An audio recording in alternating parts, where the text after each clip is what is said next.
So good afternoon.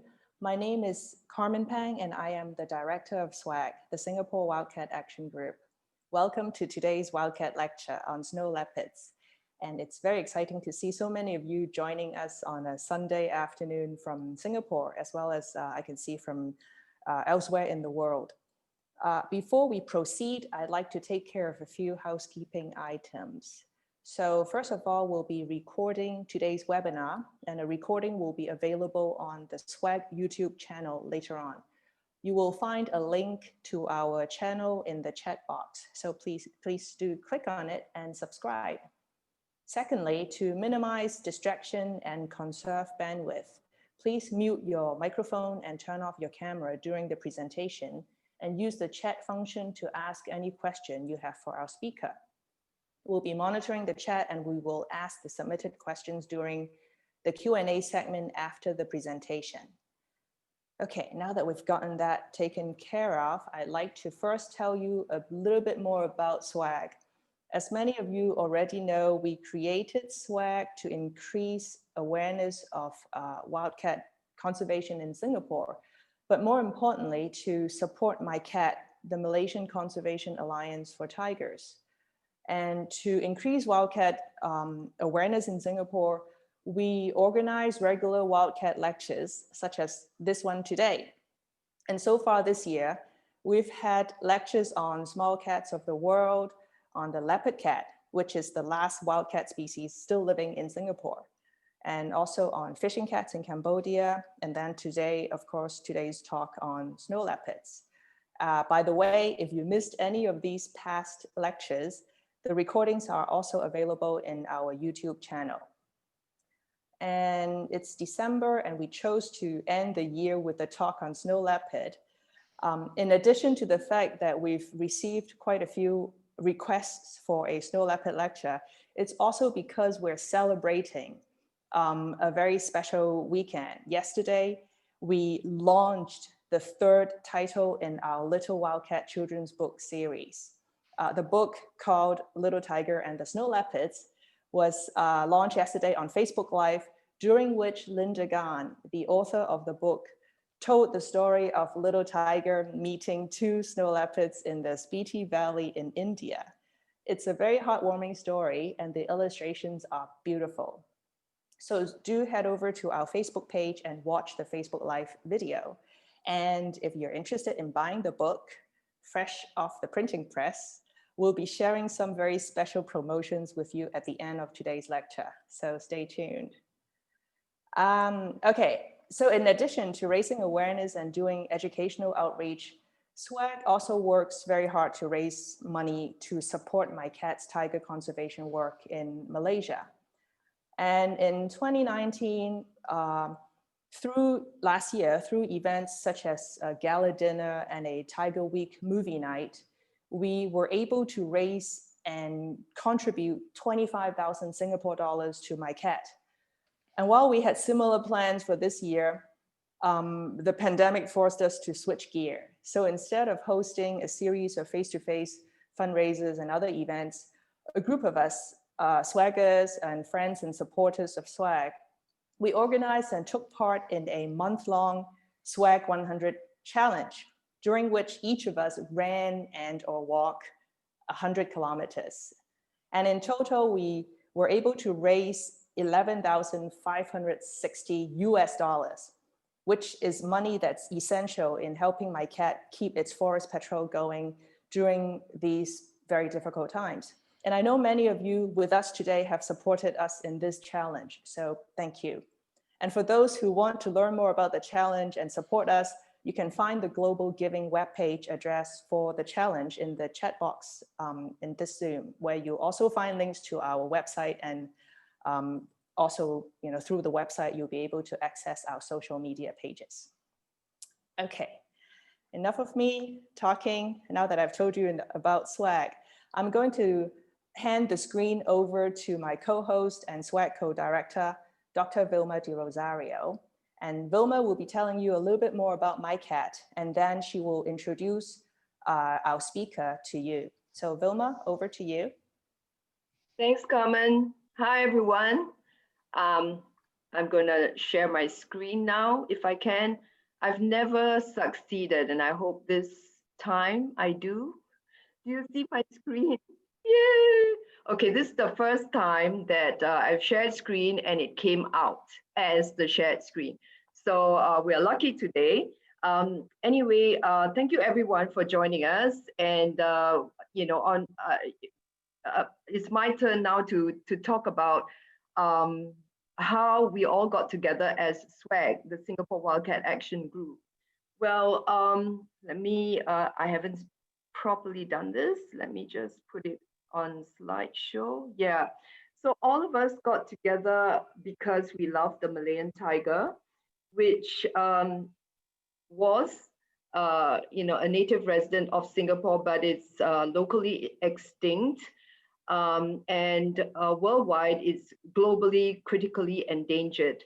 All less than 200 Malayan tigers now living in Malaysia, our neighbor.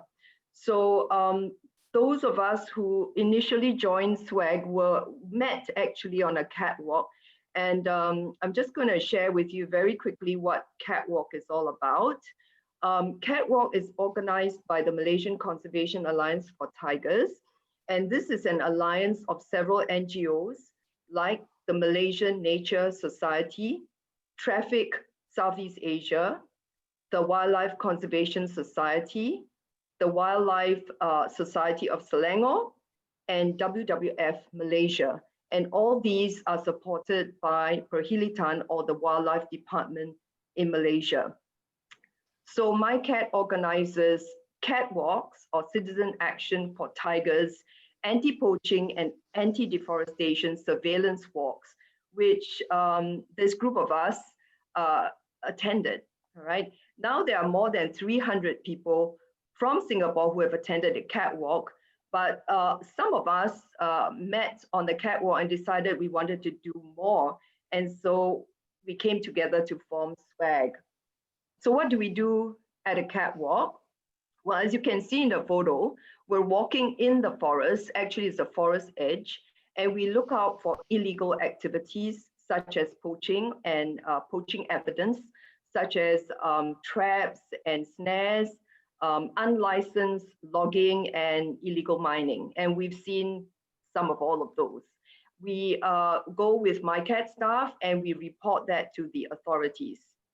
We also help MYCAT collect data on wildlife by helping them set up camera traps, looking through the camera trap photos, which for many of us is the most exciting moment. As you can see in the picture on your right-hand side, we are actually on site, retrieve the camera trap SD card and are looking at the wonderful animals that call that area home. We also plant trees. And like Carmen says, this year, because of the pandemic, we were not able to go on a catwalk. We have not been able to go to Malaysia since February, but we sure do hope that we can in the future. But in the meantime, people are still looking after the tigers and people are protecting the tigers. And these are the community rangers of MYCAT. And we have a very short little video we want to show you of the indigenous people of the area on community ranger patrol.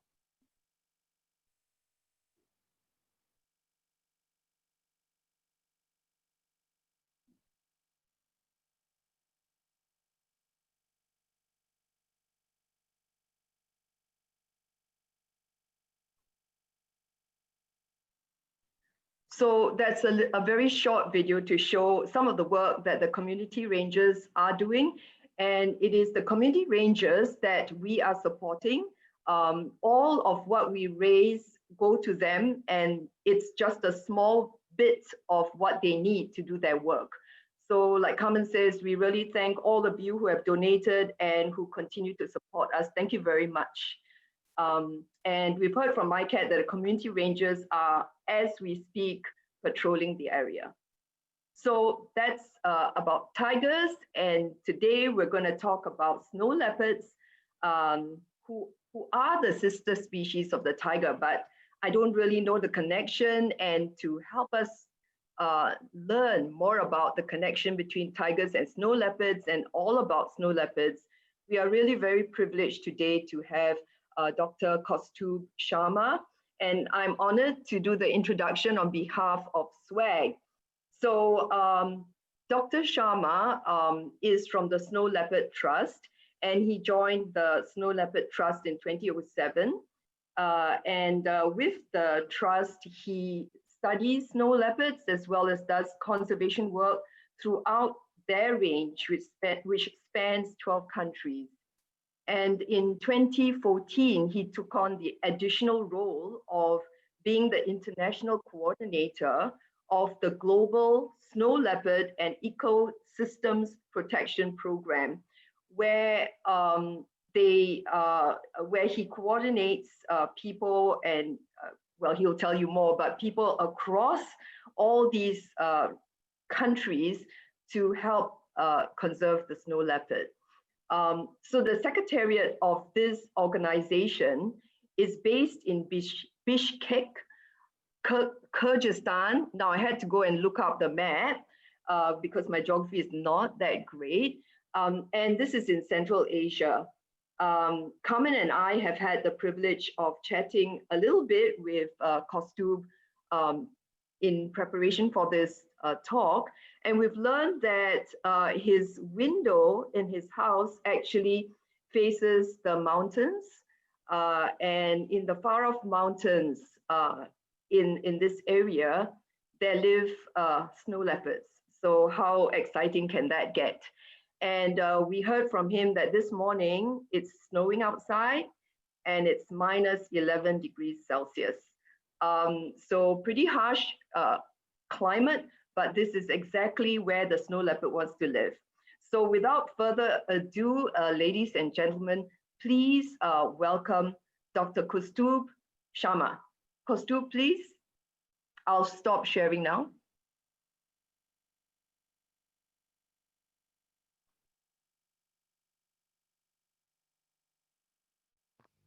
Have I stopped sharing? Right? Okay. Okay, sorry. Yeah, takes a few seconds to get around it.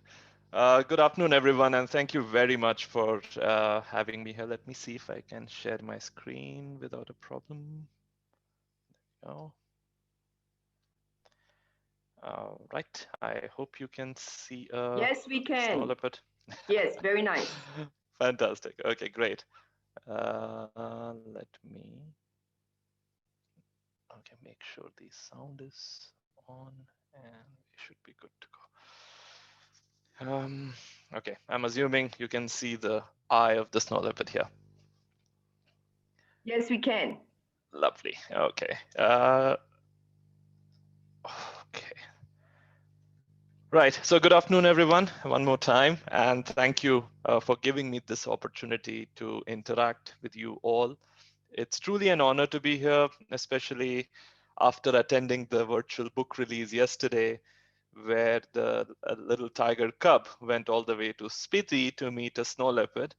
I really feel privileged to be able to talk about the real brothers and sisters of the snow leopard that travel or that met with the tiger yesterday.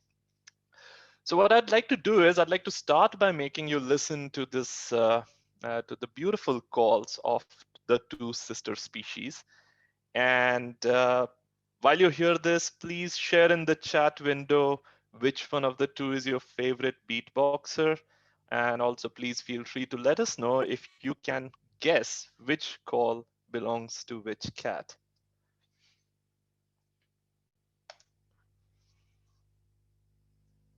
Wow. Wow. Wow.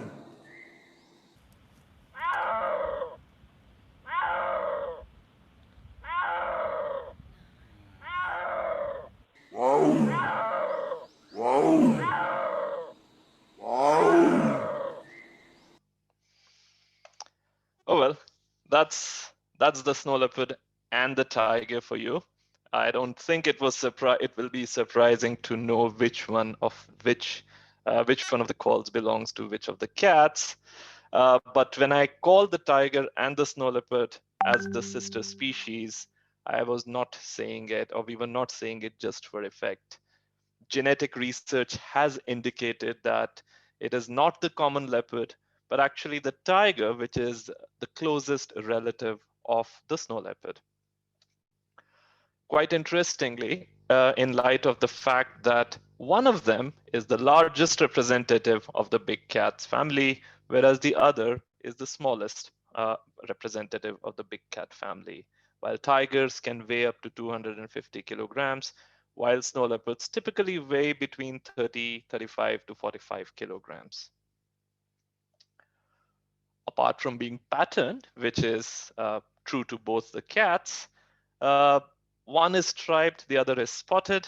No surprises there, but there's one more interesting similarity between these two big cats. Females, as you all know, in all cat species are dedicated mothers. Tigers and snow leopards, to be specific, are even more special because they both tend for their cubs for the longest period of time.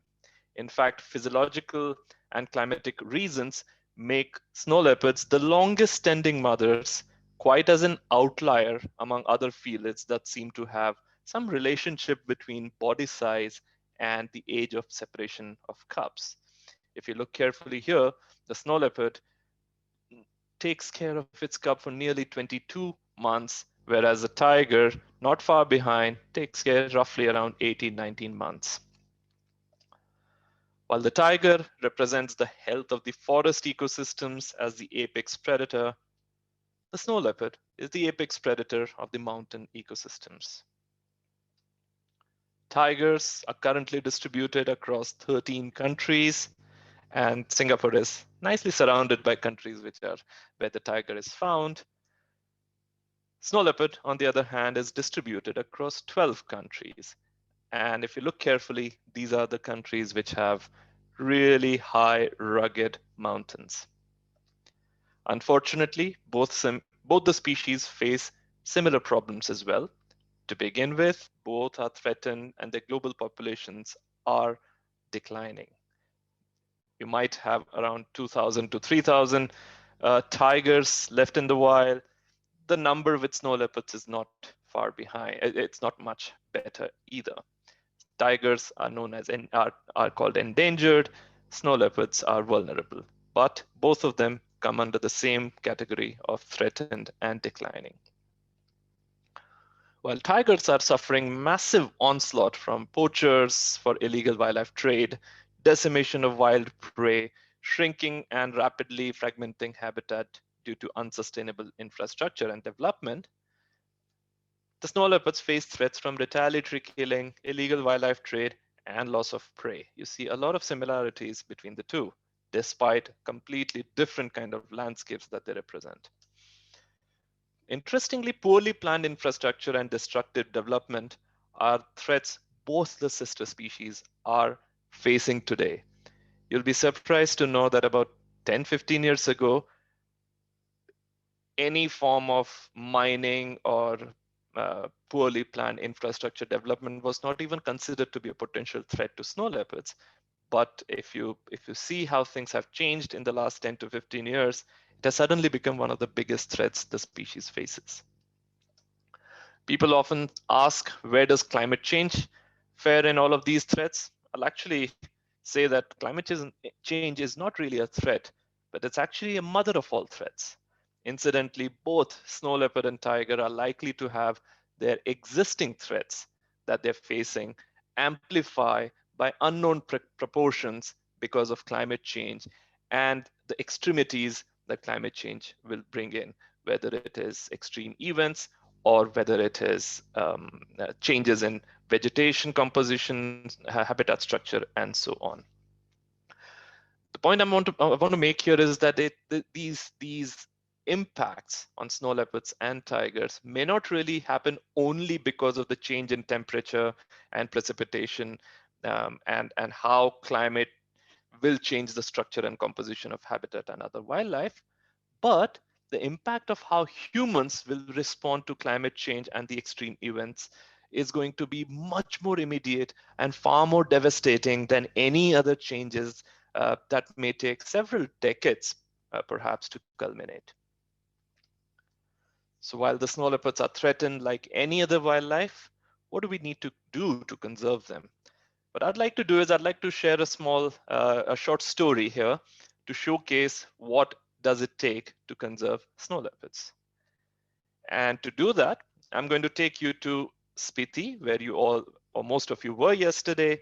In the early 1990s, a snow leopard had walked into this kibber village, which is in Spiti, exactly where the tiger cub flew yesterday during the book launch.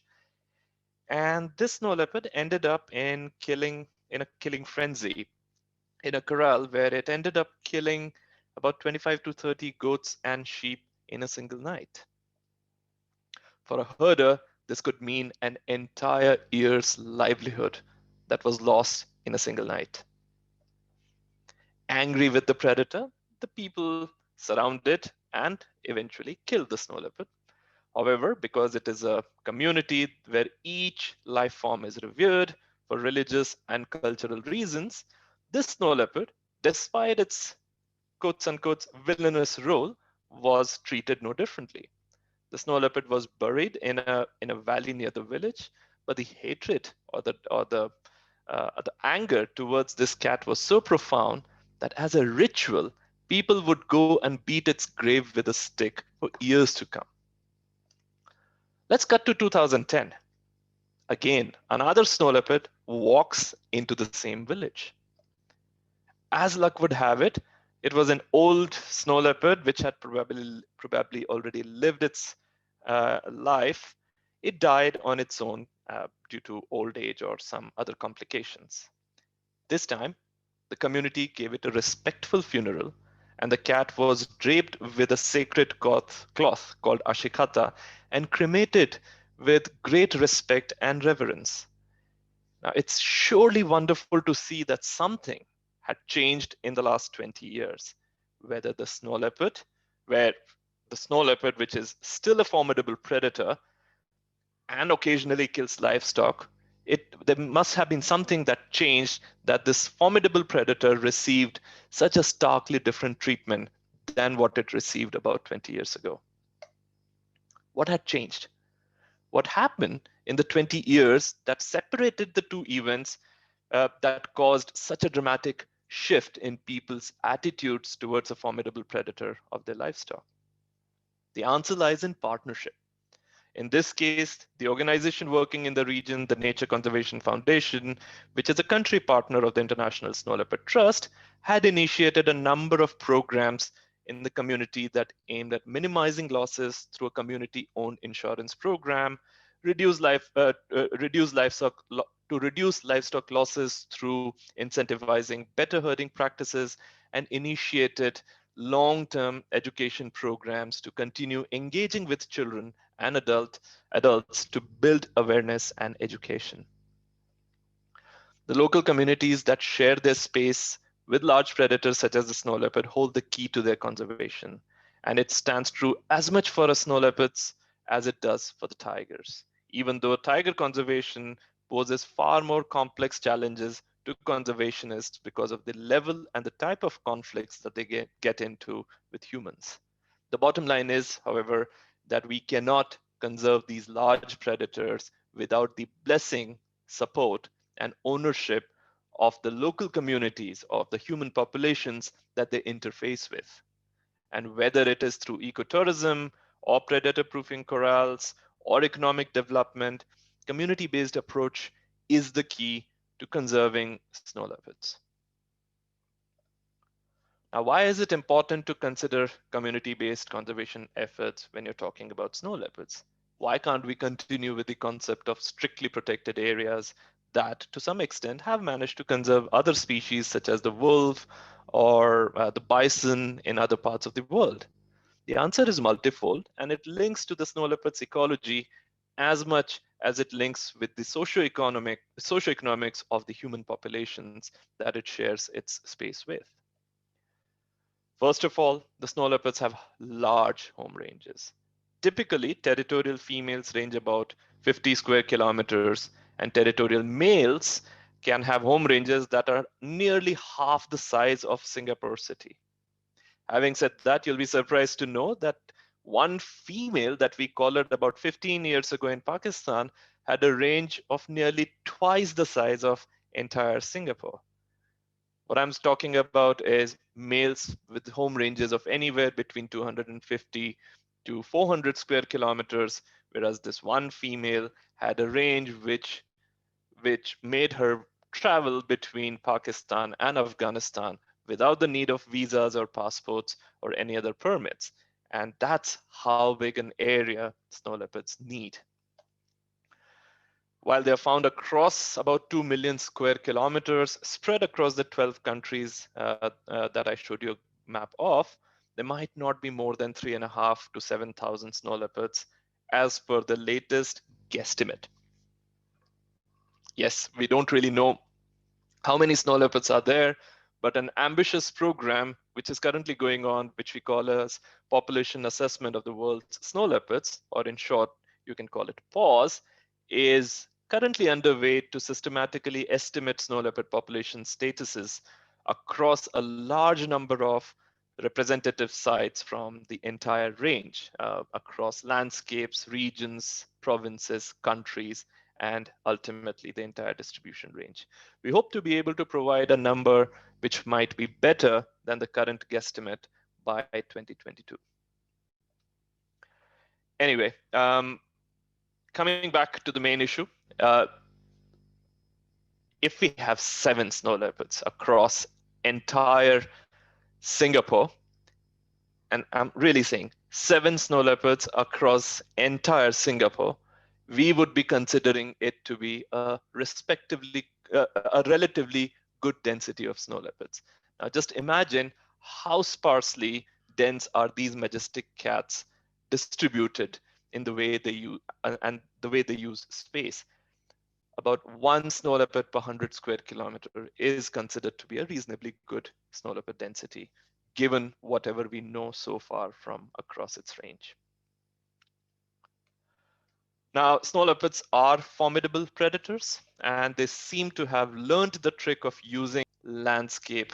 That's the kind of skill it takes for a snow leopard to be a snow leopard.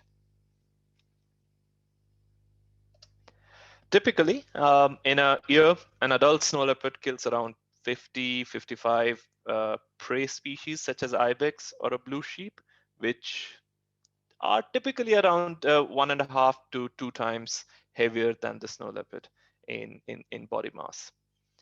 Although their diet predominantly comprises of wild goat and wild sheep, such as ibex, urgali, markhor, and blue sheep, they occasionally kill livestock.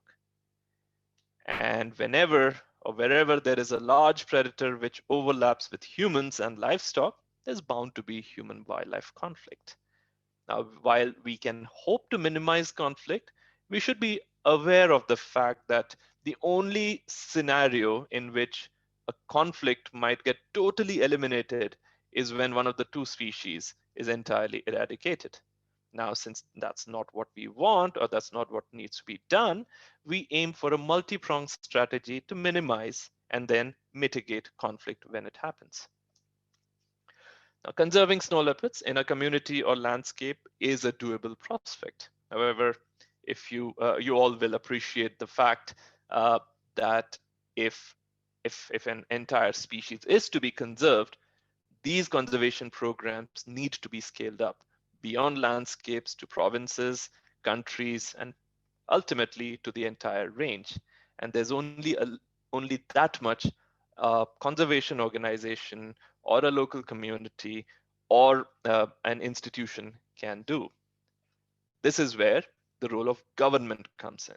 In 2013, the government of the Kyrgyz Republic, which is where I live now, hosted the first International Snow Leopard Conservation Forum, where governments from all snow leopard range countries came together and endorsed what we call as the Bishkek Declaration for Snow Leopard Conservation.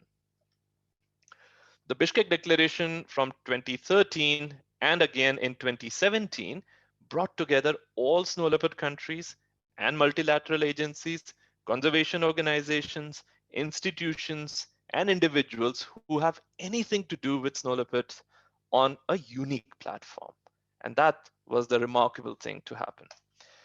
The Global Snow Leopard and Ecosystem Protection Program, a program which was set up to coordinate implementation of the Bishkek Declarations 2013 and 2017. Its job is to help coordinate information sharing, knowledge building, and policy development for snow leopard conservation through collaborations. And when I say collaborations, I'm not exaggerating. With a large number of organizational partners, technical partners, funding partners, it's today one of the most formidable multi-country alliances, which is moving forward to bring governments and organizations on a platform to talk about snow leopard conservation.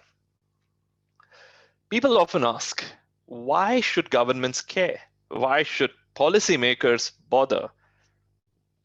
Why should the United Nations or other multilateral agencies bother about snow leopard, which is just one species? Now, the governments must care, and they do care because mountains, these mountains where snow leopards are found, they provide ecosystem services that are, no exaggeration, worth billions when we do their evaluation. Oh, sorry, when we do the valuation. The conservation of snow leopards is important because it is a thermometer of the health of the entire ecosystem that not only provides provisional services such as water, as I just mentioned, but also regulatory services such as carbon sequestration and storage.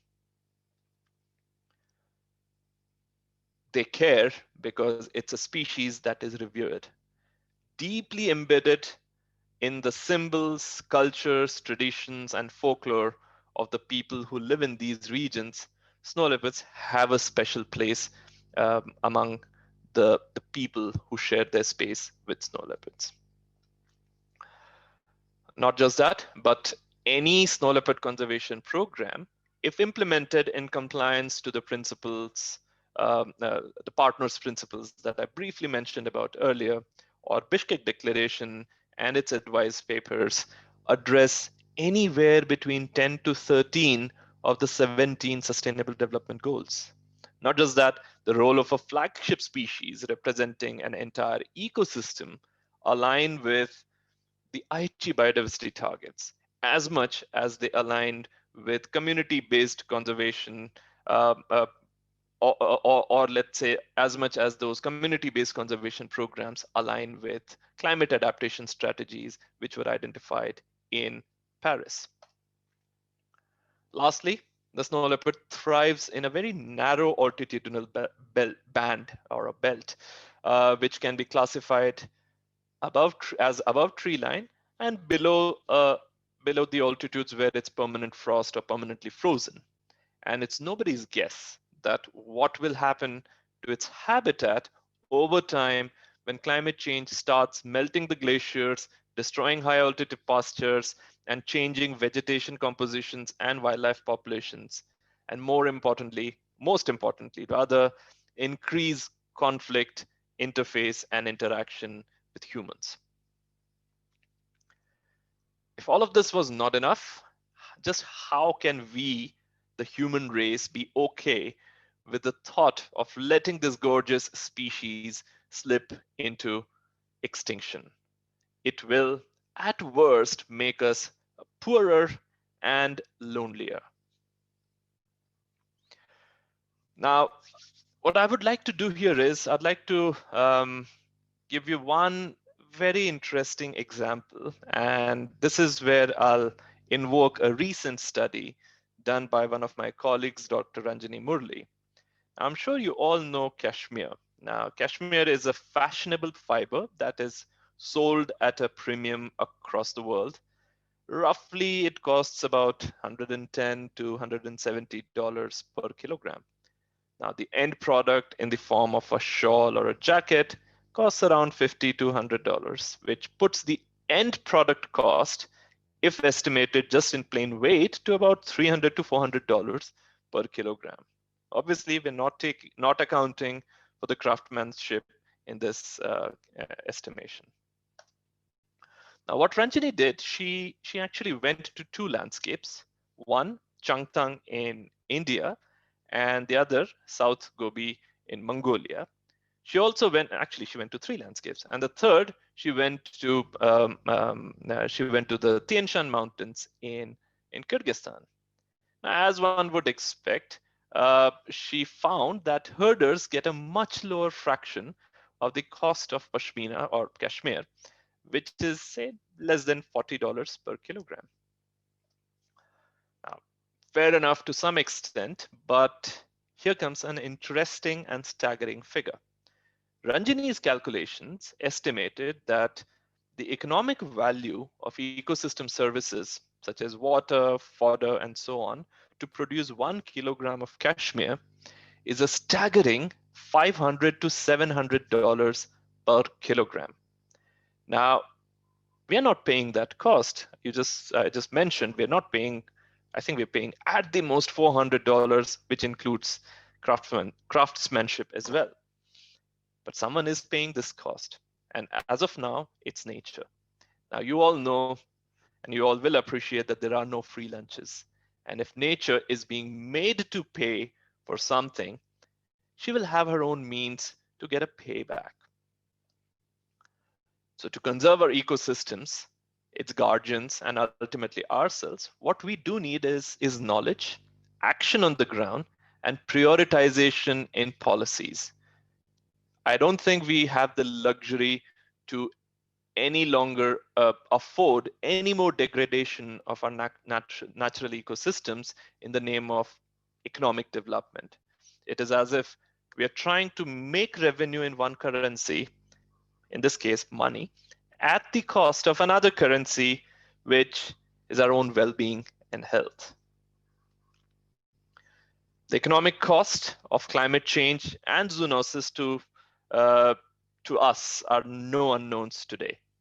It's high time, and we can no longer treat nature's bounty as a freebie because it does come to us at a cost. And even though I'm ending a little sooner than I was asked to, I'd like to stop here, but with a very interesting quote from a retired director of a development agency, that we need to change the conversation about conservation. Ecosystem conservation is not a choice, but a necessity. It's a necessity for our survival, for our well-being, and that of our economies. With that, I'd like to stop here and hope to use this time to have some of your questions and have some discussions with you all. Thank you very much. Thank you, Dr. Sharma. That was very, very interesting and very insightful, your words about humans and, we as a society, as humanity, how we need to conserve nature it's for the benefit of all. So I think we'll have some questions, but first of all, can you reveal the calls, which one, or perhaps can you replay it again, and then you can tell us, how the distinction between the two. Sure, I'll play the calls again, and then we can talk about them one more time. Wow. Wow. Wow. Oops, did it stop? Sorry. Wow.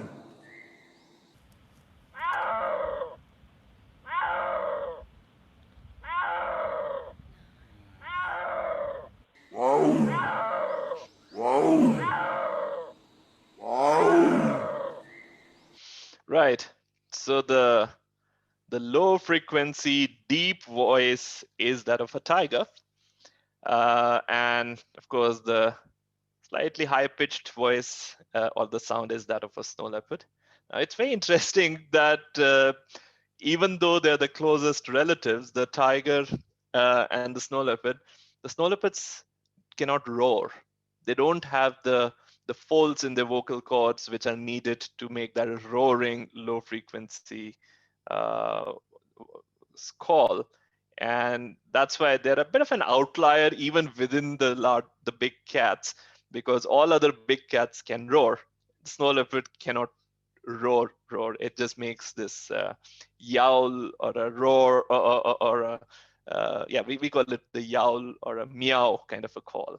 And that's what separates the snow leopard and the tiger. But when you listen to them carefully, you still see very similar vocabulary, right? That they seem to have similar words being said in different voices, and that's fascinating.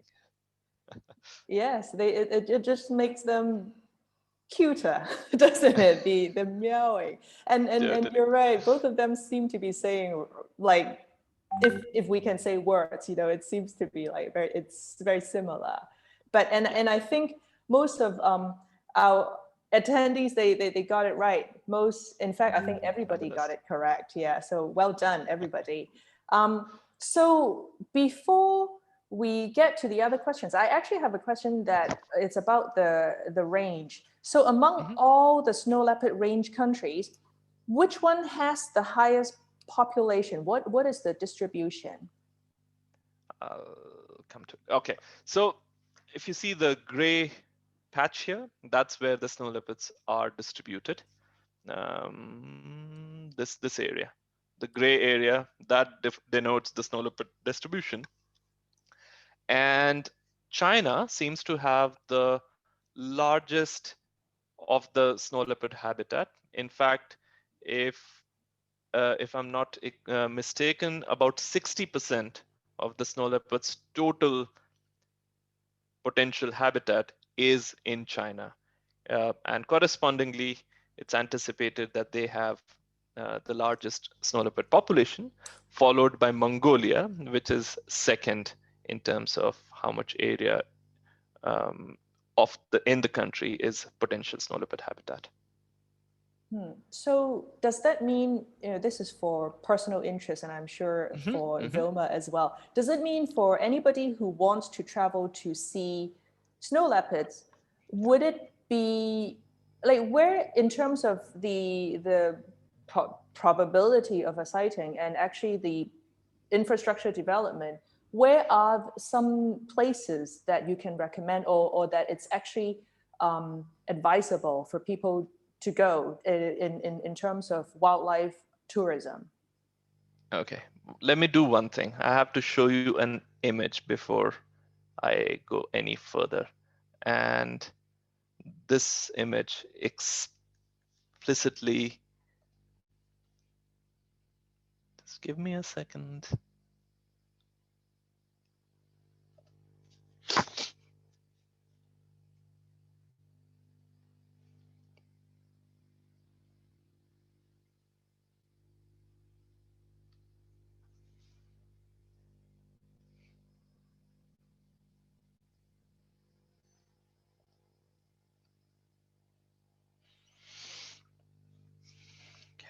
Sometimes files take time to open. No worries, we're looking at this beautiful cat, so.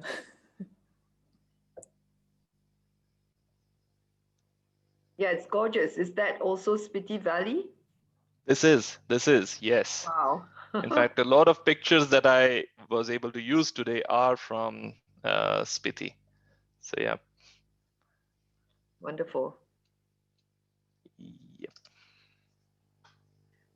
Whilst Koustubh is, pulling up his file, I'm going to show you the beautiful book that was launched yesterday, Little Tiger and the Snow Leopards. And where this snow leopard is in the photograph that Koustubh is showing us is exactly the place where little tiger meets little snow leopard, baby Snow, and his mother. So yeah, it's really special for us to see the actual snow leopards. Okay, now, so here is an image you might find interesting. Feel free, again, use the chat window to interact if you would like to, but there is a snow leopard in this picture. And as a hint, I can let you know that the ibex has got it all wrong.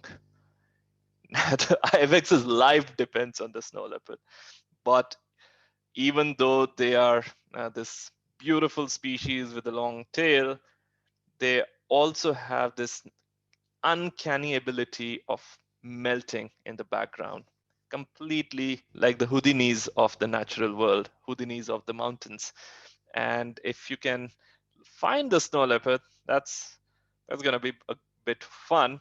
But yeah, and that also reflects upon why it's not that easy to see a snow leopard. In fact, I've had a few instances where a snow leopard was within 50 to 60 meters from where I was. Just because I didn't know exactly where to look at and what to look at, I missed seeing it as well. And it's no surprise that in the last 10, 12 years of working with snow leopards, in the true wilderness, I've only seen it twice. Yes, I must admit I've not very actively looked for it every time, but it's not an easy species to see. There we go. Yes, Lorna, you're right, and it's slightly on the right above. I'll just mark it here if you want, if you can. There we go. Yeah. There. If you look carefully, that's where the snow leopard is. And look at this ibex. It's looking completely elsewhere, totally missing the predator. And fortunately for the ibex, I think it was way too close to the steep ledge, and the photographer Shiv Kumar, who's from Lahore Spiti, he reported that the ibex just walked away. Snow leopard decided against charging over here because I think it was aware of the momentum, which would have just taken them both down fairly deep down in the ledge. Okay. Yeah. So yes. So that's so coming back to it. I'm sorry, I forgot the question. Coming back to it, there are a few places where snow leopard based tourism goes on. The ones which are doing it the best are the ones where local communities are playing an active part in the tourism model. And I think there are a few sites in China where one of them, I think it's called the Valley of the Snow Leopards, where tourism is doing well. Parts of India, in fact, Spiti has active tourism for snow leopards. Other parts within India, such as Ladakh, they have very active tourism models. And Mongolia as well. In some parts of Mongolia, people do go as tourists to see snow leopards. But I think the best thing as a tourist you can do when you're going out to look for snow leopards is don't expect to see one. There's a very high chance that the snow leopard will be seeing you or must be seeing you, and you may not see it. But if you go with very low expectations, and I mean, take my example, 12 years working with snow leopards twice is all I have really seen it in the true wilderness. If that's how that's how difficult it is to see this beautiful cat, feel free to enjoy the landscape, to enjoy the beautiful habitat. And yes, if you're lucky, you might get to see one. So I think that's the key message you might want to take with you if and when you travel to one of these beautiful sites across the high mountains of Asia to see snow leopards. Wow. Okay. So bottom line, keep our expectations in check and consider ourselves extremely lucky if we could see one. And those, that's why I think camera traps and research, I guess researchers like yourself, you help us understand these very, very elusive big cats. They're not elusive, it's just we just don't have very good eyes, apparently. Okay, so I think there are questions coming in, and then Vilma has some prepared that came in through the PTEX registration. So why don't, Vilma, you go ahead and ask the first one. Yeah, on the topic of ecotourism and the topic of good photography, like the photo you just showed us with, a snow leopard on the ledge where you really can't see it, even the ibex can't see it. How do we approach photography for the best results? Would you have any tips for this person who's asking, I think from the point of view of a photographer? So go with the experts. And there are a lot of highly trained, extremely experienced local trained spotters and rangers who are out there to help you out. If you go with them, you will increase your chances of seeing wildlife the way you may have never seen before, but they might also have a much better understanding of animals' movement patterns, even light conditions, and so on. So please research before traveling and identify groups or organizations which work very closely with people. Please make sure you do not go with organizations that either bait or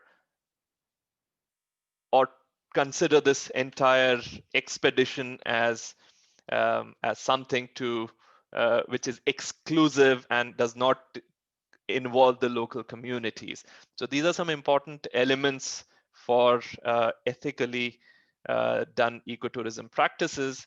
So please go with research. There is a lot of information available about even best practices for snow leopard tourism, and I'll be happy to share a couple of links here if you want. Look at those guidelines and then try to match these guidelines with whichever organization you plan to travel with, if they follow similar practices. And then if you do that, I'm sure you will have not only a great experience, but you will also be helping snow leopards in their conservation, and not just snow leopards, but the entire ecosystem, right? It's all so very well connected.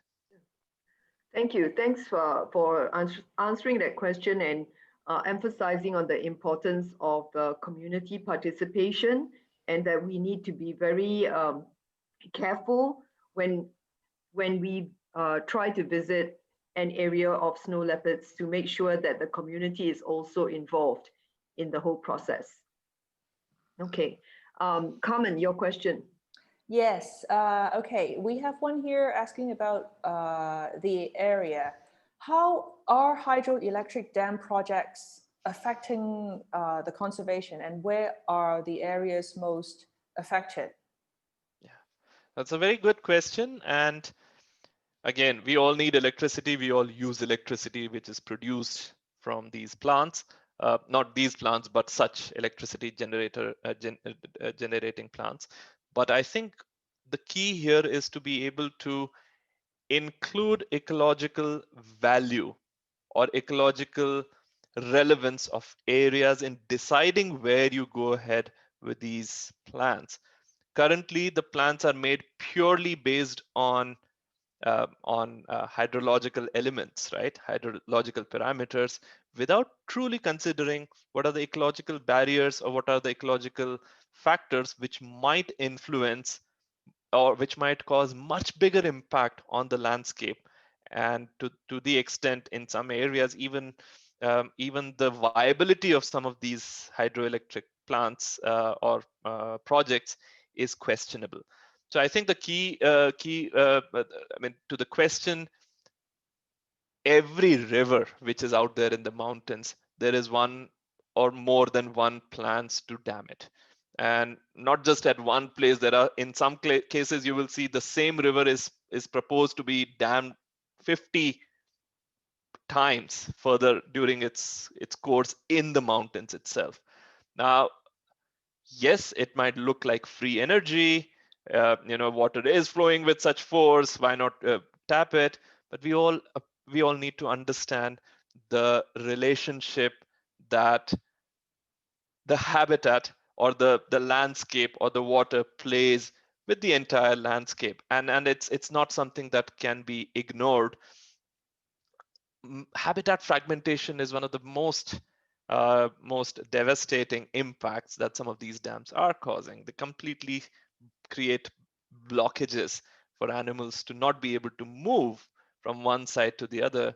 And you will, you all will appreciate that with such scarce resources, right? You don't have lush forests that ibex and snow leopards can do well within a small area. One of the reasons they have such massive ranges, the snow leopards have such massive ranges, is because they need to cover large ground to be able to secure enough resources. And for a female, the resources might be the prey. For males, the resources might be access to females, and so on. But the bottom line being that the resources are scarce. And if those scarce resources get further fragmented by poorly planned infrastructure, then they cause irreversible and irreparable damage to the species as well as the landscape. And again, the point being, the communities, and I don't know if I mentioned this while I was talking, but the communities make anywhere between 3 to 50 and 60 times the annual household income from the ecosystem services that they receive for free. So if I am earning $2,000 a year from the landscape, if I'm earning $2,000 a year by doing whatever chores and jobs I am doing, nature is providing me services worth anywhere between 7 to um, almost 40, $50,000, and that's all for free. And we are not taking that into account when we are bringing in development models which completely ignore uh, the value of these ecosystem services. So I think that's where it gets a bit challenging, but that's where it is also important for us to get into, for ecologists to start exploring these valuations so that they can help decision making. I see. Okay. Eh, Go ahead, Vilma. Yeah, thanks, Koustubh. What you were just talking about, would you classify that under quantitative ecology? So actually not. Quantitative ecology is finding numbers of, it's to some extent, yes, but any ecological parameter, if you can express it in numbers, is quantitative ecology. This is more of a economics of ecology, or getting into the economics of conservation. But quantitative ecology primarily can be considered as population estimations, or using mathematical expressions to explain ecological phenomena and so on. Why I asked, I don't know, but thanks for letting me know. Someone asked, how important is data analytics for conservation? And was that kind of related to anything we've been talking about? I'm sorry, I lost How important is data analytics for conservation? Oh, That's the extremely question. valuable. I mean, let me put this simple statistic. Whether it's the head of a country or a taxi driver, the moment they learn that you work with snow leopards, or you know something about snow leopards, is, oh, so how many snow leopards are there? Now, to know how many snow leopards is quantitative ecology, and that's where it becomes important for us to know how much is there. If there is a child who's got some candies over Christmas, and the child is very protective, doesn't want to lose candies, but there's another friend of hers who's quietly sneaking out candies. If the child hasn't kept account of how many candies she had in the beginning, she will not get to know till she's almost lost more than half or almost all of them. So it's very important for us to know what we have, to be able to protect and monitor so that we make sure it doesn't keep going down.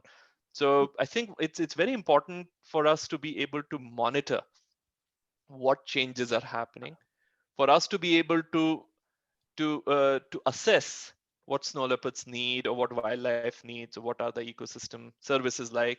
We need to translate them into some sort of comparable analytics. And that's where analysis becomes extremely important. And analysis doesn't always have to be quantitative. It can be qualitative analysis as well, which has equally which has equal value. But I think it's very important to be able to collect data and analyze it, because as one of my PhD advisors once gave a very good example. What he said that if you take a decision based on your gut feeling, right? Oh, I think this will be a good plan. Let's go ahead and let's say start ecotourism. If you feel and start ecotourism, tomorrow, if for some reason it starts having problems, you will keep on trying to defend it because it's you who's responsible, or it's your it's you who's got it there. But if you base it on data, if your assessment that ecotourism should be started here is informed decision based on data and analysis, then you'll be far less defensive. You'll say, okay, this is what I found, and based on that data, this is what I started. And if it is not working, then either the data is insufficient or there is some additional parameter I need to understand. So it even makes you a better decision maker, right? If you base your decisions on information, and information comes from data. So I think there's no in no universe can we overemphasize the value of data and information, I think. Thank you. Thanks. Yes. Over to you, Carmen. Yeah, and I think that segues nicely to the next question. Here's a question about the population. In consideration of the total landscape that can be occupied by snow leopards, what percentage of the maximum capacity do you think the population is at right now? Oh, we don't really know, but uh, in some areas, we already know snow leopards might be living at 2.5 snow leopards per 100 square kilometers. I think, and these are areas where you do have very good prey densities. So I think it's definitely related to how much prey, and as you will see, some of the areas where snow leopards are found. In fact, if you see this image in front of you, it's not totally barren. It has vegetation, but it's not like it's flooded with a lot of vegetation, which will support a very high density of prey as well. So they will. We don't really know. At least I wouldn't know the exact or a potential capacity of how far it can go. It's part of what we are hoping to estimate with this whole pause initiative, where the populations are right now, and then based on some genetic assessments, we can try to go back in time and predict what the snow leopard abundance would have been 50, 60, or 100 years ago for it to have generated the variation we are looking at right now. But that's kind of a future research which geneticists are exploring right now. We don't really have an answer to it right now. Understood. Vilma, next question. Yes. I found a question on the chat that I will ask. Someone has asked, what kind of human-wildlife conflict mitigation projects are happening now? And can we help support any? Oh, yes, of course. Thank you. That's a wonderful question. And let me see if I can open. Yeah. Okay. Yes. So what I gave you an example of was a snow leopard insurance, livestock insurance program for snow leopard conservation. In some areas, we are working with local communities to develop predator-proof corrals, because that's where snow leopards are predominantly coming and killing livestock in the corrals, and people are losing livestock in large numbers. In some areas, illegal hunting is a problem, where we are working with the government and local governments and the local communities to improve patrolling and protection of the landscapes.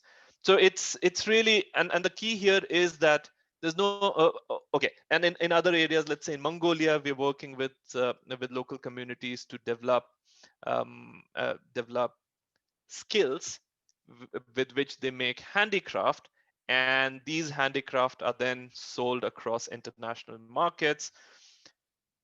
All the profits are sent back to the local communities as a bonus, which they get if they ensure there is no livestock lost in their area of responsibility. So it's really not a single solution, and we never have tried to copy and paste a solution. It's the whole the whole the whole principle of partners principles, or the entire paradigm of partners principles, aims at coming up with a solution together. You identify problems, you identify threats, you spend time, work and build confidence and faith and trust, and then jointly together come up to a potential solution. Yes, we do have a widget box which explains, which has a list of possible solutions. But again, in some areas, an entirely new solution comes up which has nothing to do with a solution in a neighboring community. For example, in Spiti, livestock insurance and incentivizing better herding practices work wonderfully, because in Spiti, the main threat to livestock was when herders would leave their livestock in the mountains for grazing, and snow leopards would, or wolves would occasionally kill them. Go 200 kilometers further to Ladakh, again part of India. If you try to do insurance program exactly the same way, there's a very good chance that you might completely fail, because in Ladakh, the biggest problem is snow leopards attack corrals. They attack pens where the animals are, and in one night you might lose almost all the livestock, or 30 livestock, let's say. So all the insurance money that you have saved will be gone in one night, right? So that's where the program completely evolved itself into helping create predator-proof corrals, like this one that you see here. This is not Ladakh, this is Kyrgyzstan, but predator-proofing corrals where snow leopards and other predators cannot get in. So, but again, each of these programs have costs associated with it. So if you are interested to support, please feel free to go ideally just Google and look for snow leopard organizations. But since I work with the Snow Leopard Trust, I'll strongly recommend please go to our website and look what we are doing. Follow us on social media if you are in social media, and you'll be periodically updated about what work we are doing. And you can choose which conservation program you wish to support. Our website is very easy to find. It's am I okay to We put our have it website in here? the chat. Yeah, Oh, there we we go. actually have it in the chat already. Okay. Snowleopard.org, right? That's it. That's it. Yes. Yeah, and yes, we would encourage everyone to go to snowleopard.org to find out more about what the Snow Leopard Trust and Koustubh's colleagues are doing, and look at projects that they might have which you are interested in supporting. Yeah, we highly recommend that. Thank you. Carmen, over to you. Okay, moving on to the next question. It's actually more like two questions here. So in areas where snow leopards coexist with other large predators, how is the local community, how do they react to the other predators? And the second question is, does the snow leopard get more tolerance? I guess, does the public accept it? Is it more do the local communities, are they more acceptable and tolerant toward the snow leopard as the snow leopard's, I guess, public image improves? Absolutely, which is one reason why we try to not discriminate as much as possible when it comes to livestock insurance programs or predator proofing corrals, because it won't help any conservation program if people continue to kill wolves but protect snow leopards, or the other way around, right? So they're all part of the system. None of them is an invasive species. They have lived together, and they both play a very important role in balancing the entire ecosystem. So we try to not discriminate between, oh, your animal is not killed by a snow leopard, you shouldn't be claiming insurance, you shouldn't be claiming the insurance money, or the other way around. as long as it's the same habitat where snow leopards are, as long as there's a herder who's upset or who has lost his or her livelihood or livestock or has faced challenges, the partnership is there to help them, right? We would like to help them. Talking about attitudes, yes, it has been a challenge for various reasons. I think I wouldn't get into the ecology much, but for various reasons, there's a greater level of dislike towards wolves as opposed to snow leopards. Even though we love dogs, we all are fond of dogs. We all have a lot of people have dogs around in homes and all, but there seems to be sort of a greater level of animosity with wolves, and it could be credited to um, stories or what we grow up with. The big bad wolf is what we grow up with. The story of the big bad wolf is what we grow up with, and it does create a persona, or it does create an image, and it does influence our attitudes. But it does definitely help to work collectively, to work as a team towards helping over time uh, modify these attitudes. I wouldn't say we are there to change attitudes. I wouldn't say we are there to to uh, make people change their attitudes overnight, but it's over time, with better engagement, with better communication, with better partnership. We hope the attitudes have improved and they can improve towards these large predators. And again, I'll come back to this, the point about programs such as community-based ecotourism programs, whether it's insurance program, as I mentioned. In some places, we are working with livestock vaccination programs, where vaccinating livestock reduces the large number of mortality herders would otherwise get from from diseases, and that in turn elevates their tolerance towards the occasional instance where a wolf or a snow leopard would kill livestock, uh, because then they are all right with one or two losses, as opposed to a situation where they lose 60% of their livestock to diseases, and the remaining 40%, if a snow leopard comes or a wolf pack comes and kills 3 or 4 of them, they're completely devastated, and the anger comes off at something that they can still control. In this case, the wolf or the snow leopard, and they face the brunt.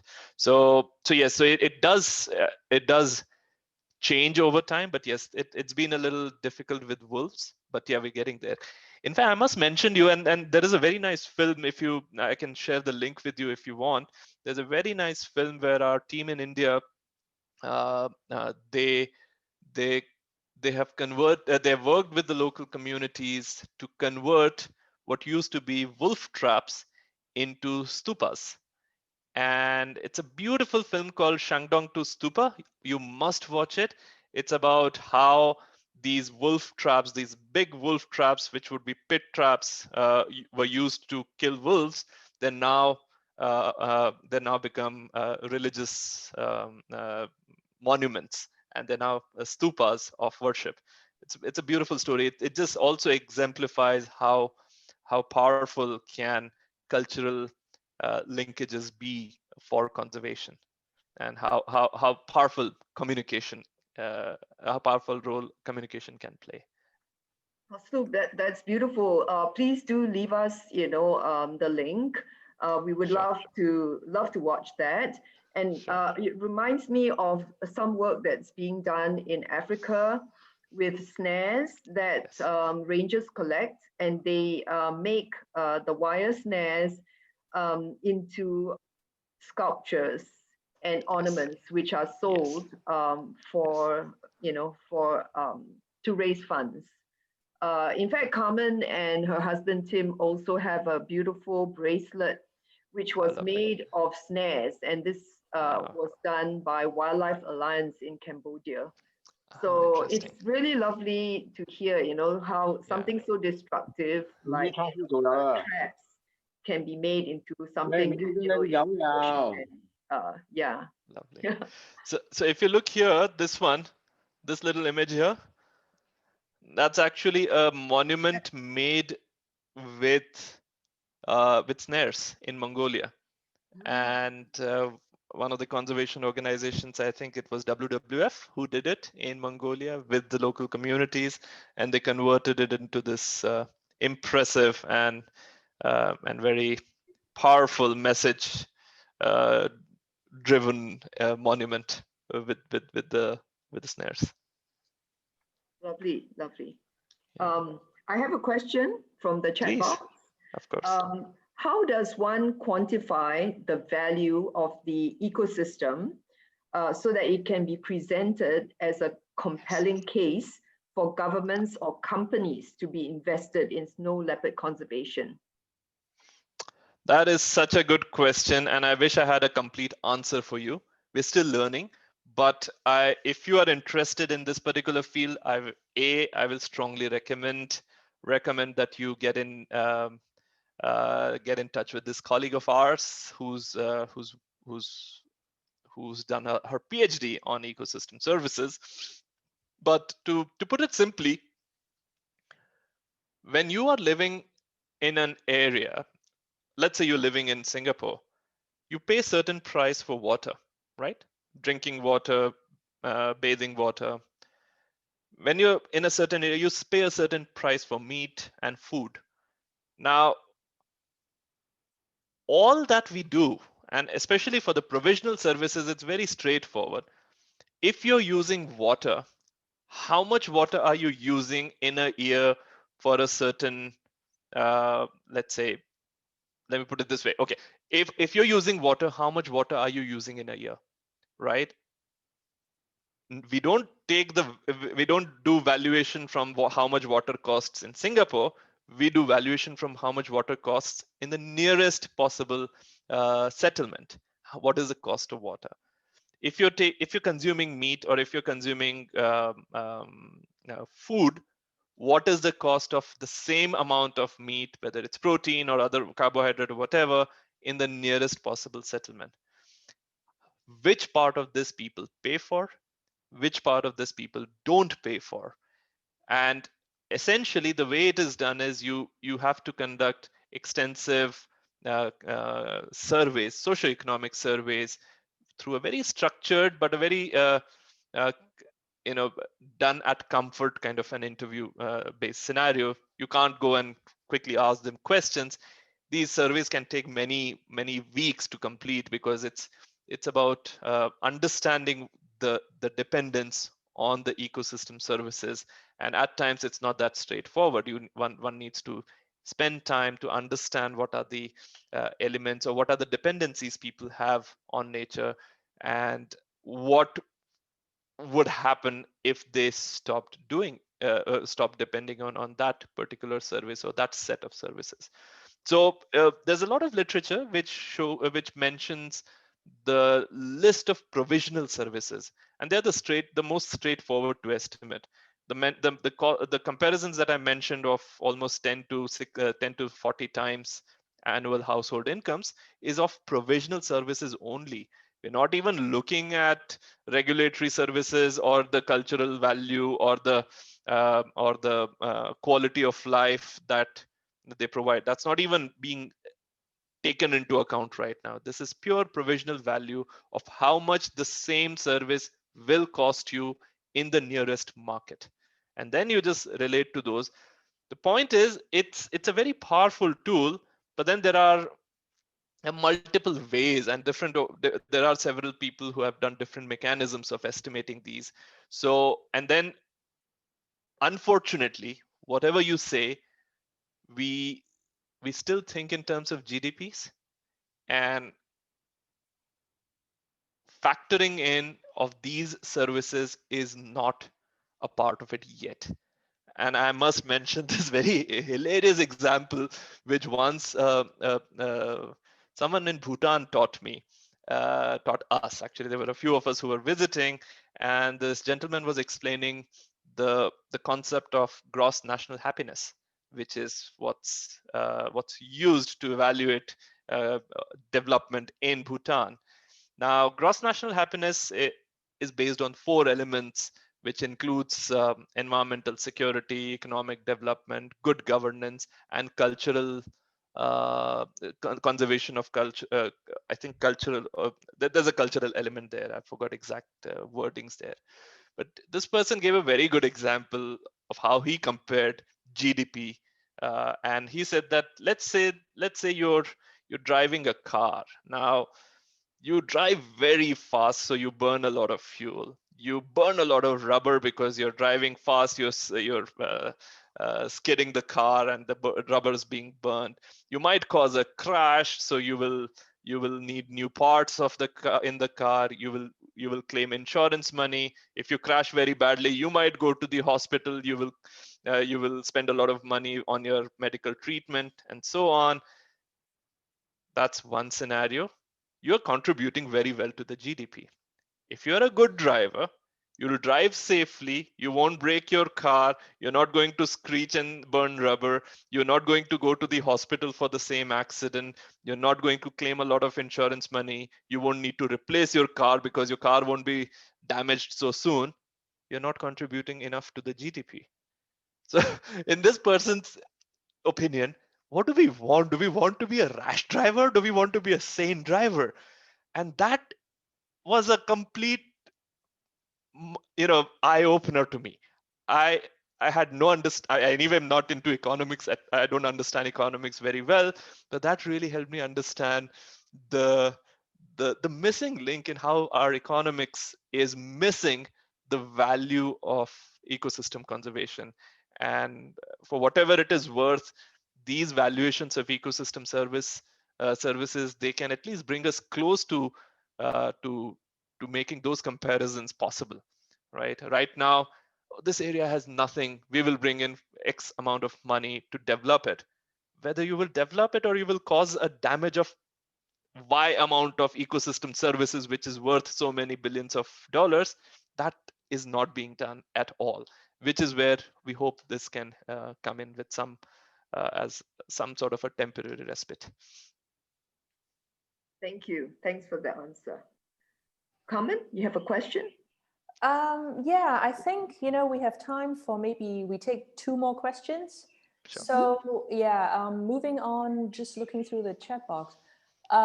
We have a question here about the other wildlife living, sharing the habitat. What are some other interesting animals that one can see in the snow leopard habitat? Right. So depending on where you're traveling to, now snow leopards typically have the primary prey species, which would be ibex. In some areas, it's argali. In some areas, it's blue sheep. Some areas, it's markhor. Markhor is that beautiful spiral horned goat, mainly found in parts of Pakistan, Tajikistan, and so on. And so these are the main prey species. Consider those species which are capable of living in difficult or treacherous mountain slopes. Those are the ones that are typically found there. In some areas, if you go to Mongolia, you can see the extremely endangered or the critically endangered Gobi bear. You can see the Bactrian camel. In parts of Kyrgyzstan, you can and India, you can overlap with the brown bear. In some parts, the black bear is there as well. And then marmots and paikas and all the other smaller species, stoats and so on. Bird life wise, it's again fairly rich. A lot of the birds which come to South Asia during the winters, they breed here in these regions, right? So many of them cross these very high altitude mountains, or they have these passes from where they travel through. So this is the breeding ground for a lot of migratory species, and you can see them in a completely different setup over here as opposed to what you see them in South Asia. Um, uh, just to name a few, I think the ruddy shell ducks are there. I think there's a lot of cranes in the region, especially towards Mongolia and so on.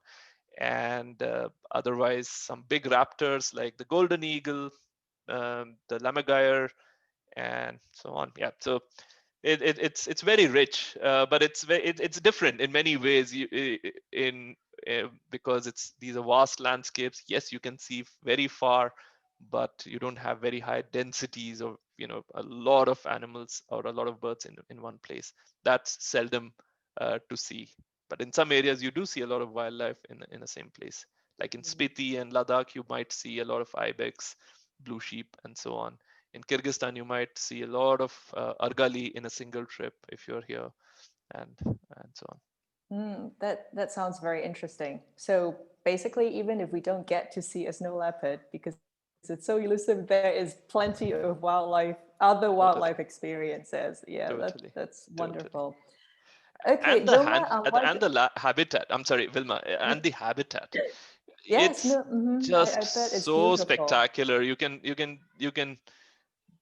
get lost in yourself, being in that enormous space, right? It's that enormous space, and you'll be like a little speck in that vast habitat. It's a compelling feeling. I am sure. Certainly be awesome for us who live in Singapore because we do not have space. So going out there and just seeing the space itself would be awesome. Yeah, there is a question. I'm going to ask a question, and maybe Carmen, you want to ask the last question. I see a question in a box from someone that you know, Koustubh. It's from Bichu, whom we are grateful to because Bichu is the one who introduced us to you. So thanks, Bichu.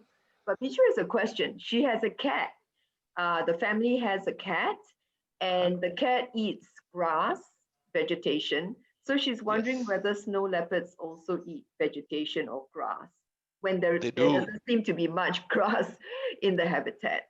Yeah. So, the snow leopard habitat is very deceiving in what it looks like. Yes, it looks like only rocks, but these rocks have vegetation in between. And then there are these, between two peaks, you will have these pastures. There's a lot of vegetation, wrong word, not a lot of vegetation, but there's quite a bit of vegetation there. And snow leopards are known to eat a particular plant. I think it's called mirikari. And a lot of snow leopards cats we find with that little vegetation in. So they use it probably for the same purpose that Bichu, your cat, uses it for, improved digestion. And yes. Thanks for that answer. Carmen? They're all the cats. Cats are all the same. Okay. Yes. I think, we have time for just one last question here. And I'm going to get to it works out very nicely. It's the last question that we have left from the chat box. So what was the greatest challenge you faced in trying to get all 12 different governments to agree on a common set of objectives? And moving on, what would be your dream and goal and hope for snow leopard conservation? So the biggest challenge, if you ask me, is to be able to get these 12 governments of 12 sovereign countries to agree upon a minimum common program, right? Each country has its own priorities. Each country has its own goals. Even for conservation is active conservation measures are taken in all the 12 countries. So I think the biggest challenge was to get started. But it's almost overwhelming to say that 7 years, it has not only sustained this global program, it has grown in terms of adding partners, increasing the coordination work that it's doing, and bringing out products, whether it's policy advisories or guidelines or methodological insights, software, and so on, which is valuable for irrespective of which country you are in. So and that's the biggest challenge, right? Because it's 2 million square kilometers, 11 countries, multiple religions, multiple cultural backdrops, different habitat types, different lifestyles. To be able to bring it all together, kind of put it in a thread, it hasn't been easy, but surprisingly, somewhere this is where I personally just leave it to the divine spirit of the snow leopard, that people just revere the snow leopard, and snow leopard brings people together in a way that I have never seen anything else bring on a single platform. And if it does that today, the GSLEP program, it has a steering committee, which is ministers or their representatives from all the 12 countries. They have a regulation. In the terms, it's mentioned that any decision will be only made as long as it's unanimous. Now, it's wonderful to see all 12 countries unanimously agreeing and moving forward with these periodic goals and prioritizing snow leopard conservation. So I think if you ask me for a dream, it would be that not just snow leopard conservation, but wildlife conservation is not looked at something which is additional to what you need to be, or a bottleneck, or as you say, extracurricular activity. It's not. It should be mainstreamed.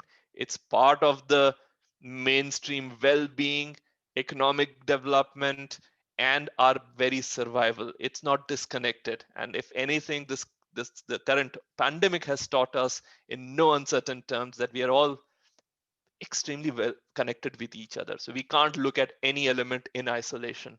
So I think a dream would be that wildlife conservation issues are treated, considered, and dealt with at the same priority as any other decision for economic development or industrial development or whatever. I think once we do that, then we really we are in times where we will look at sustainable and healthy life for humans. I mean, yes, wildlife will be there, but for humans, that's when we will be looking at healthy lifestyles. Yes, I think I can't agree more. And I think that's, we all, who cares about wildlife conservation, I think we all share the same dream. And let's all, hopefully we're moving in that direction.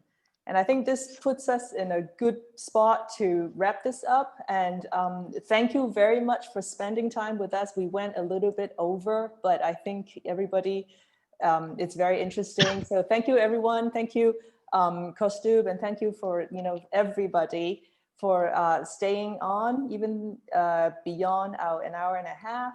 Okay, before we actually wrap this up, I think Vilma has just a little bit more to say. A few words. Koustubh, I also want to add thanks to what Carmen has said for this brilliant talk and all the thoughtfulness behind your answers, which we have it recorded. We will watch it again and think through. I think a lot of information and knowledge for us to consider. But before we end, SWAG has a few things we want to share. Just 4 slides, and let me see if I can do that. As mentioned before, we're raising funds. So we have some year-end specials. As you know, we have the brand new book that Koustubh was telling us about. It's Little Tiger and the Snow Leopards set in the Spiti Valley. But we have 2 other books, as you can see in the picture there. For 3 books, usually it would cost $32, and we're going to offer it for $28 for the whole of December, and the sale ends on the 31st of December. So please do support and buy these as gifts. Till the end of December also, we have a 10% discount on our lovely t-shirts. You can see little Maya there modeling our Tiger Cub t-shirt. And we have it in children's sizes as well as adult sizes. It's 10% off, so it's $22.50. And we also have the adult tees that Carmen and I are wearing. It's Saving Tigers Together adult tees. They are from MYCAT and they are also $22.50. So all proceeds of the sale of our books and t-shirts will go to MYCAT, specifically for their community ranger patrols and reforestation, which is done currently by the indigenous peoples. So this is our swag shop scan. Scan it, and it will bring you to our shop, and you can make your selection to help us raise funds. With that, could we ask you all to turn on your cameras, because Rachel is going to help us take a Wi-Fi. Vilma, you have to stop sharing first. Ah, yes. Yes. Let me do that. Okay. Ah, lovely. Lovely. Okay. So everyone, could you turn on your videos, please? So nice to see people that I recognize. Wow, lovely, lovely. Yeah, so make sure that you are in the photo nicely. You want to make a snow leopard pose? Is that costume? That's a growl. Yes, let's do that. Yeah, but let's roar for the snow leopard since it doesn't roar. They don't roar, but they go. All right. So, all right, all ready? 2, 3, Yay. 1. Okay, I'll just scroll on to the second page now. Okay. One more? Yes, yes. Oh. Okay, one more. 1, 2, 3, take 2. Very nice. Thank you, everyone. Thank you. Thanks, Lovely, thank you. Rachel. Thank you, everyone. And thank you again, Koustubh. And Thank you. yeah, this is the last talk for the year, and Swag will be back next year with more talks. Carmen, do you have any other last words before we say goodbye to everyone? No, just simply thank you for the support throughout this year, and Yeah. just follow us and we'll be in touch. And thank you again, Koustubh, and thank you everyone for joining us. We'll see you in the new year. Thank you all very much. Thank you very much for all the wonderful questions as well. Such a pleasure talking to you. Thank you. Have a good day and a happy new year. Bye-bye. Bye. Bye, everyone. See you soon.